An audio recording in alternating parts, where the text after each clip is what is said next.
দেশে এখন চলছে মাস্টার মাইন্ড ক্যাচাল।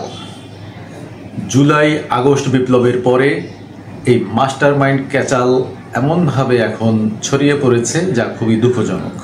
জুলাই আগস্টের যে গণ অভ্যুত্থান এবং যে বিপ্লব হয়ে গেল, সেই বিপ্লবের আসল মাস্টার মাইন্ড কে, এ নিয়ে একদিকে যেমন মানুষের মধ্যে প্রশ্ন রয়েছে, তেমনিভাবে যেটুকু প্রশ্নের উত্তর মানুষ পেয়ে গিয়েছে সেখানেও নানান জটিলতা সৃষ্টি হয়েছে। এই অভ্যুত্থানের পরে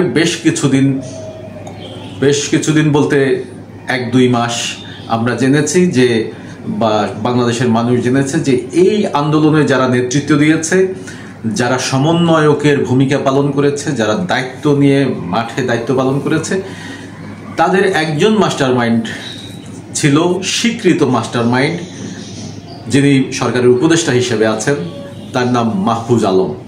পরবর্তীতে এই মাস্টার মাইন্ডের সংখ্যা বেড়ে গেছে।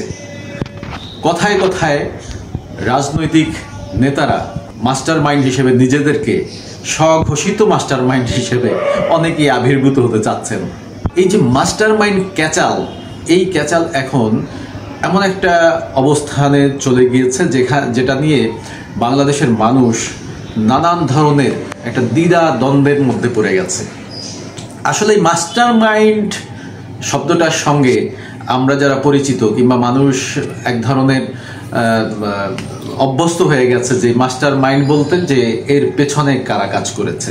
আসলে জুলাই আগস্ট মাসে যে গণ অভ্যুত্থান হয়েছে, ফ্যাসিস্ট আওয়ামী লীগ সরকার কিংবা শেখ হাসিনাকে তাড়িয়ে দেওয়ার জন্যে, তাকে পালাতে বাধ্য করার জন্যে যারা পেছনে কাজ করেছেন, তাদের মধ্যে একেবারে সচক্ষে দেখা, ওই সময়টায় আমি রিপোর্টিংয়ে ছিলাম, যে কারণে একদম সচক্ষে দেখা যে কয়েকটা ছেলে জীবনের ঝুঁকি নিয়ে এই সমন্বয়কের দায়িত্ব পালন করেছেন, একেবারে শাহবাগ মোড়ে দাঁড়িয়ে তাদের মধ্যে এই নাহিদ ইসলাম, এই সার্জিস আলম, তারপরে হাসনাত আবদুল্লাহ, এই কয়েকজনকেই কিন্তু আমরা দেখেছি। এবং তারা জীবনের ঝুঁকি নিয়ে ওই সময় যে সাহসিকতা দেখিয়েছেন, এটা কোনো মাস্টার মাইন্ড যারা দাবি করেন তারা এই সাহসিকতা, এই সাহস নিয়ে তখন দাঁড়াতে পারেন নাই।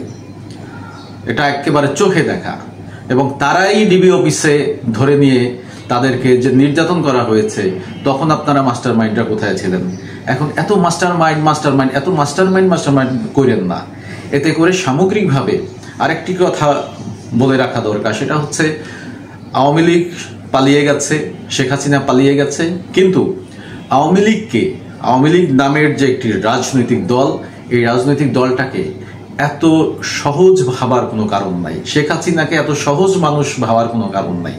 আওয়ামী লীগ একটি জটিল দল, তারা কিন্তু সহজ দল না। আওয়ামী লীগের প্রত্যেকটা নেতাকর্মী কিন্তু একটু জটিল মানসিকতার। সুতরাং আর তারা যে ধাক্কা খেয়েছে, এই ধাক্কার থেকে তারা সর্বোচ্চ একটা চেষ্টা করবে ফিরে আসার, অথবা ফিরে না আসতে পারলেও তার দেশের মধ্যে নানান ধরনের অরাজকতা, সহিংসতা সৃষ্টি করে একটা বিশৃঙ্খল পরিবেশ তৈরি করার চেষ্টা করছে, এবং কোনো কোনো ক্ষেত্রে তারা সফল হচ্ছে। সুতরাং যারা এখন রাজনীতি করবেন বাংলাদেশে, বিএনপি, জামাত সহ অন্যান্য রাজনৈতিক দলগুলি, তাদের অনেক সহনীয় হওয়া দরকার। নিজেদের মধ্যে সম্পর্ক আরও সুদৃঢ় করা দরকার, দেশের স্বার্থে এবং নিজেদের স্বার্থে। কোনো কারণে এই বিশৃঙ্খলা যদি তারা সৃষ্টি করতে পারে, ভালোভাবে যদি করতে পারে, তাহলে কিন্তু আবার একটা অশান্তি দেশের মধ্যে বিরাজ করবে, যেটা সামগ্রিকভাবে দেশের মানুষকে ভোগ করতে হবে। সুতরাং আসুন, কে মাস্টার মাইন্ড, কে এটা নেতৃত্ব দিয়েছে, কে কি করেছে, এগুলি সব বাদ দিয়ে কিভাবে দেশটাকে গড়া যায়, দেশের মানুষকে কিভাবে শান্তিতে রাখা যায়, শান্তি শৃঙ্খলা কিভাবে বজায় রাখা যায়, সেই দিকে সবাই নজর দেওয়া দরকার। এবং ঐক্যবদ্ধভাবে প্রত্যেকটা রাজনৈতিক দল ঐক্যবদ্ধভাবে এখন একটাই সিদ্ধান্ত নেওয়া উচিত, দেশ গড়ার সিদ্ধান্ত। ধন্যবাদ সবাই।